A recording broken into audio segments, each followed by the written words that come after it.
We begin with a notable shift in this country's handling of the Israel-Hamas war. The federal government has put export approvals on pause for non-lethal military equipment destined for Israel, including armored patrol vehicles. Louis Blouin is Radio-Canada's Parliamentary Bureau Chief here in Ottawa, and he joins me now. Okay, so Louis, you've been speaking to a lot of sources. What's going on between Canada and Israel? What we heard from our sources is that the federal government has been slow-walking a request from the Israeli government since a few months now. Shortly after the 7th October attack, the Israeli government asked Ottawa to authorize exports for about 30 armored vehicles. And so Ottawa has to allow a permit, an exportation permit, so that to happen. But what we learned from our sources is that Ottawa has since deliberately dragged the process and delayed the decision. So in practice, David, the effect is that it's blocking the transaction or the export for an indefinite period of time. In that case, these are vehicles made in Ontario from the company Rochelle, and that way the government is not exposing himself to some, possible litigation if they just say we refuse the permit, if we just suspend the transaction, etc., etc. And we were also able to confirm that since January 8th, the Trudeau government has paused all that way, using that same tactic, has paused all non-lethal military aid that is supposed to go towards Israel over human rights concern. So this explains that. So after asking for a ceasefire, Ottawa is now taking one more step that is very concrete. Now members of the Jewish community feel betrayed. We had some strong reactions today. They're now asking themselves, is Ottawa a real ally of Israel? Let's listen to the president of one of this organization. It's disappointing and it's worrisome. Canada keeps saying that it is an ally of Israel, and yet it's sitting on this request for non-offensive AVCs. So in this case, we would expect Canada, as an ally of Israel, as a self-declared ally of Israel, to expedite this request by the government of Israel. Okay, so Louis, this is interesting. So Canada's not saying no, but it's sort of using process and review and a lack of certainty over how this will be used in Gaza to avoid saying yes, really. Exactly. So it's a process delay on armored patrol vehicles and non-lethal aid, like night scopes. These are things that we've learned that they're sending to Israel. We had trouble getting detailed lists of equipment that we exported since October 7th, and now we learn about this request that was made, and this is the kind of products that is kind of in a gray zone, if you'd like, because these vehicles could be modified, could take part in some military operations. So that's why it's so delicate. And their argument is that the situation on the ground in Gaza is changing so dramatically and so rapidly. You have no idea how it's going to be used. You don't know if human rights are going to be violated, so we need to take our time and see what's going on, which is an interesting way to use what's happening there to excuse it. But it also shows, I guess, in some way, Louis, a response to the pressure that this government has been feeling here at home to just stop all of this. So I suspect some reaction to this. I know the New Democrats have been calling for this for a while now. Yeah, they say now it's a good first step, what we learned today, but the NDP has been calling for a ban on military exports to Israel for weeks now. We also saw, remember, a group of Canadian lawyers and members of the Palestinian community who have filed an action in federal court to ask for the federal government to cease any exportation. So now they say, let's see what happens. Okay, maybe it's been paused in a way, but we need to see if it's going to cease for real. So we'll see where this litigation will move from there.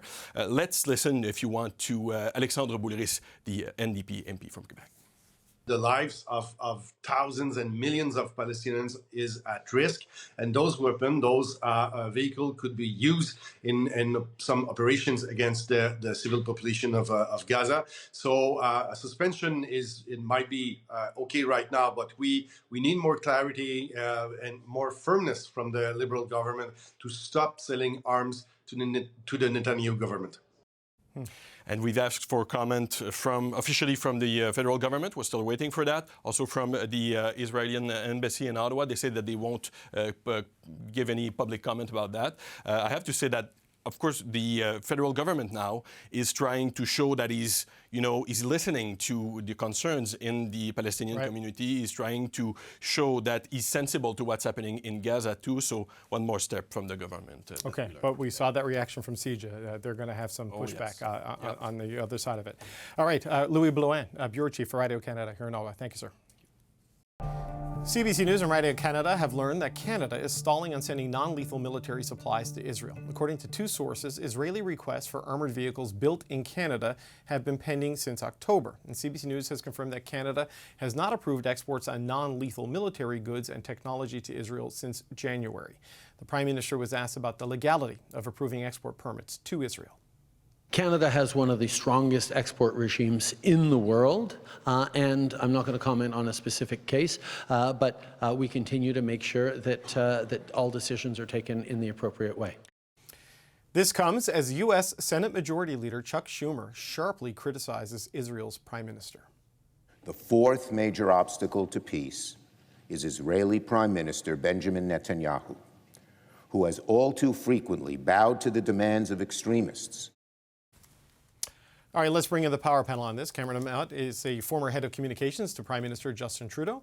James Moore is a former Conservative cabinet minister. Andrew Thompson is a former Saskatchewan NDP cabinet minister. And Shachi Kurl is the president of the Angus Reid Institute.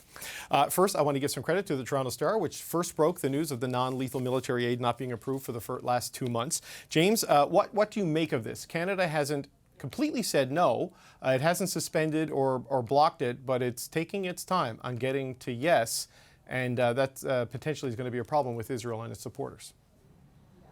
I don't know this to be true, but I can speculate that I imagine a lot of the government's policies when it comes to support for Israel or support for the Palestinian people are wrapped in domestic stakeholder management, for lack of a better phrase. You know, in the clip that you just showed there, Prime Minister Trudeau, you know, he says, well, I'm not going to mention any particular case. Well, we're very quick to mention particular cases when it comes to giving support for Ukraine. We're very particular to mention specific cases when it comes to giving support, for example, as we did earlier this week, to Palestinian women who we think are being subjected to particular kinds of abuse. But then when it comes to Israel, he holds it back. So you get a sense that with the actions that this government takes and the information that comes out from this government, it's very much about putting a piece of information out there so you can say to certain stakeholders who are either upset with Israel that, hey, look, we're approving we approve support for Israel as they become victims and their right to defend themselves, but not too much. And here's evidence that we're not doing too much. We support the Palestinian people, but not Hamas. And here's evidence. And so everything seems to be sort of stick-handled, deking, cute in order to put certain elements of facts into the marketplace, into the news marketplace, so they can point to sort of specific pieces of evidence to sort of keep their coalition of people who are supportive of Israel or supportive of the Palestinian people either in line or not too outraged. And it's very I think, frustrating to people who would prefer to have a government to take a clear line of policy. So James, just a question on this. I remember when the labs from General Dynamics going to Saudi Arabia was a big issue, and the government also couldn't answer specific questions on that because of contractual obligations. Wouldn't that apply to like armored patrol vehicles to Israel bought from Rochelle, like sort of the contractual arrangements requiring them to be secretive on specifics? I don't know. Conceivably, but it depends on the nature of the procurement. Some procurements, there's no lid on communicating what the content is or the quantity and the amount that's being expressed. So I don't know the specific procurement, but in the past, as I said, the government's not been shy about boasting about their procurements when it suits their political needs. Okay, so Cameron, on that, it was my colleague Louis Bloin of Radio Canada who broke the news about the slowdown in the approvals of these armored patrol vehicles. What do you make of these two stories that we've learned today? Well, I think James is right. The government is facing an enormous amount of pressure from different groups across the country, and just from, I think, lots of citizens who are watching this, just regular people who are consuming the news and watching the devastation unfold and the conflict continue to progress without an end in sight. And this is the case for a lot of Western countries. I mean, there are pressure groups, but lots of people protesting and calling on their government to make different decisions.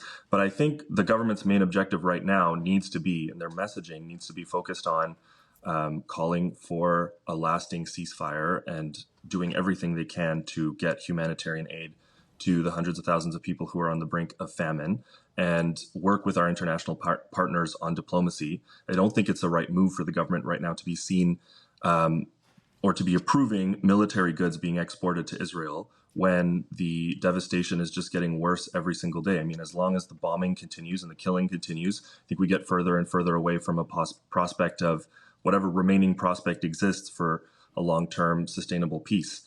So it's important for their international standing, for Canada's standing, for the government to do everything it can and continue talking about their priority being a ceasefire and peace. So, Andrew, on this, I don't think they can say out loud, absolutely not, no, never, because of contractual arrangements and liability. That's my understanding of this, that it could lead to litigation against the government. But this happens when you heard Chuck Schumer there off the top, you know, the first Jewish American to be a Senate Majority Leader, saying Benjamin Netanyahu has to go. Joseph Borrell in Europe, the top diplomat for the European Union, saying Israel is using starvation as a weapon. A lot of things happening in 24 hours on this front. What's your thoughts? Well, I think, you know, looking at the question of the armored vehicles, you know, to start with, I mean, let's understand that this is very much analogous to what we saw with the Saudi deal that the Conservatives had previously cut. I guess the question of whether, you know, this Liberal government has inserted into it confidentiality clauses like the Conservative government into the Saudi one, we don't know. But it does seem reasonable at this point, given where Canadian public opinion is, and recognize our foreign policy is always reflective of Canadian public opinion, Canadian interest, or should be, that it seems reasonable that they're saying at this point, the answer is no, that they aren't interested in facilitating the export permit. That doesn't mean that they will never do it. And I don't think that that's in Canada's foreign policy interest to never allow that to happen. But it is one more issue that will cause Likud in particular to have to think about how their actions are being perceived in the rest of the world. And that is, I think where the Americans have an interesting conundrum. There's no secret that the Democrats and the Biden administration are not particularly cozy with Netanyahu and Likud. I mean, here in Canada, that same would be true. Obviously, the Conservatives are basically allied with them through the IDU, while the Liberals and the left-wing BQ and NDP are not. So, I mean, there is a certain degree of politics there. I was surprised that Schumer essentially calling for fresh elections for some kind of not quite regime change, but a test of Netanyahu's confidence. That's a pretty bold move for the Americans to be calling for that kind of an internal intervention into the affairs of a state, especially one that is currently at war. Yeah, Chuck Schumer said Netanyahu was a major obstacle to peace. I mean, we've heard Ben Carr, a Jewish Liberal MP from Winnipeg, say the same thing. Obviously, while all MPs are important, he doesn't quite carry the weight of the Democratic, Senate leadership. But it's interesting to hear that said on the Senate floor in the U.S. Against this backdrop of shifting opinion. Well, I'm not quite as cynical as James is as to why government is doing what it's doing day to day vis-a-vis this particular conflict. But of course, public opinion is playing a part. And the challenge here, as we know and as I've talked about, is that in this case, Canadians are evenly split in terms of where their sympathies lie on the debate, on the conflict. Within margin of error, you've got the same number of Canadians saying they sympathize with Israel more. You've got as the same number as who say that they sympathize with Palestinians. And then you've got the rest more or less saying that they support both sides equally and feel for both sides equally. Against that backdrop, no matter what government does, they're going to be criticized. But here is where there's actually more consensus and clarity. And it's on the fact that Canadians actually don't have a lot of appetite for exporting weapons. Andrew mentioned the Saudi armored vehicles. Absolute massive number of Canadians, particularly after the murder of Jamal Khashoggi, said, no, this isn't something we should be doing. But even if you look at Ukraine, if you look at Canadian sentiment around supporting Ukraine, that sentiment is around the statements of support for, it's around sending aid, it's about sending non-lethal support. There is little to no appetite when it comes to supporting Ukraine in public opinion to sending guns or bullets or soldiers or other things. And so where we see that, I know, for example, that the last time we asked the question, 60% of Canadians said Canada should not be sending or supporting the import of weapons from Israel, by Israel into Canada. Only 1 in 5 Canadians were on side with that. So, people have their opinions about the conflict, but they have more broader and more consistent opinions about exporting arms. James, I wonder, though, what this shift that we're seeing, or this, I don't know if it's a shift, but the language we're seeing now, there is an increased focus on Benjamin Netanyahu directly, and how his government is conducting itself. He's being, accused as pandering to some of the extremists that are part of his coalition, and they're being sanctioned by the U.S. and others. Where do you think this is going in the political leadership of the Western allies on the conduct of the government of Israel, not so much the state of Israel? Well, I just think it's political safe harbor. For Chuck Schumer to do that, as you said, the Senate leader for the Democratic Party, who is Jewish, it's one thing to attack, Benjamin Netanyahu, then to attack the Likud party, not then maybe the Israeli government, but not quite Israel, and certainly not the right of Israel to exist. So it's seen to be multiple steps removed, and a personality who's been around for a long time. He was first elected Israeli prime minister back in 1994, and he's been a fixture in public policy globally for much longer prior to that. So it's easier to attack Benjamin Netanyahu, who has a lot about whom can be said, than it is to attack the Israeli government or the Israeli policy or Israel itself. So I think that's why it's just political safe harbor. So Cameron, excuse me, on that, I get the sense when you look at the words and actions of the Foreign Affairs Minister, Melanie Joly, sort of the question that keeps getting asked in this town is she the most pro-Palestinian foreign minister in recent Canadian history? And it seems as if that is the case when you look at what we're learning about this today and seeing the slowing down of the delivery of things that Israel says it needs for this conflict. I mean, how do you think? What's your assessment of how the government's approaching this one from a policy and political perspective, and how it can navigate this going forward? Well, I don't think they want to be seen as participating in this campaign of bombing and devastation that's just getting worse every single day. And it's great to see Chuck Schumer and EU politicians and many others around the world becoming more and more critical of Netanyahu and his policies. I mean, he's deeply unpopular within the country, and he needs to be, his leadership and his government and the coalition that he leads, which is filled with a number of parties and politicians that we would consider as extremists, needs to be part of the conversation as to how we respond. So I think, the government can be sympathetic with people on both sides and should be, as Shachi mentioned, Canadians are, but you also don't want to be seen as participating in an extremely devastating humanitarian disaster, and need to show that you're doing everything you can to get out of it and to help people. And I think that's what the government is trying to talk about as much as they can, and try to focus her visit and try to focus their public comments on how is Canada going to try and advance the conversation on a ceasefire and advance the conversation on lasting peace, and not be part of a military exploit which has already completely leveled the region and caused the death of tens of thousands of people, and as you mentioned, the potential famine of 500,000 more. Yeah, so Andrew, on that, like we heard reaction from Richard Marceau from from CIJA, the Israeli Jewish group here in Canada, very angry about this decision. But then we've also seen things like from Danny Glenwright, who's with Save the Children Canada, pointing out that more children have been killed in Gaza than in all global conflict in the last 4 years combined, with the death toll now going north of 12,000 kids being killed in this conflict. So, you can see the divide still going even on a decision like this today. So how do they navigate this from here, do you think? And this is particularly problematic because this is an issue the Liberal government has paid no attention to over the last 8 years. There's been very little work, if anything, ever done to advance the two-state solution. They've done very little to step in on the settlements in the West Bank issue that have exacerbated things. They've done virtually nothing to curtail Hamas. So, I mean, this is an issue that they're coming at, I guess you would look at it optimistically and say with fresh eyes, having not really dealt with this over the last 8 years. The problem is it also puts them in a very tenuous position because they don't have any heft or weight or ability to project power into the Middle East. And I think that is one of the complicated factors for this government in its domestic policy, is wherever Canadians land and whichever constituencies within that population they are talking to, it really has very limited opportunity to do anything. The best opportunities they have now really are to decide whether they're going to throw in with the United States behind whatever efforts the U.S. can project over there to stabilize things and hopefully find some way to a two-state solution.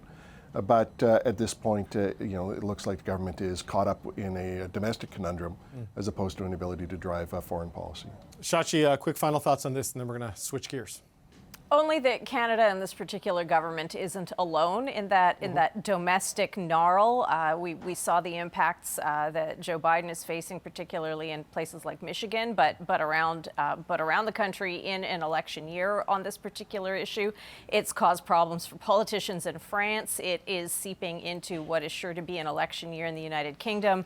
So, you've got Western democracies around the world that are home to diasporas of many people from many places. And, foreign affairs in the way that they affect domestic politics and vice versa, it's not something that is unique to Canada.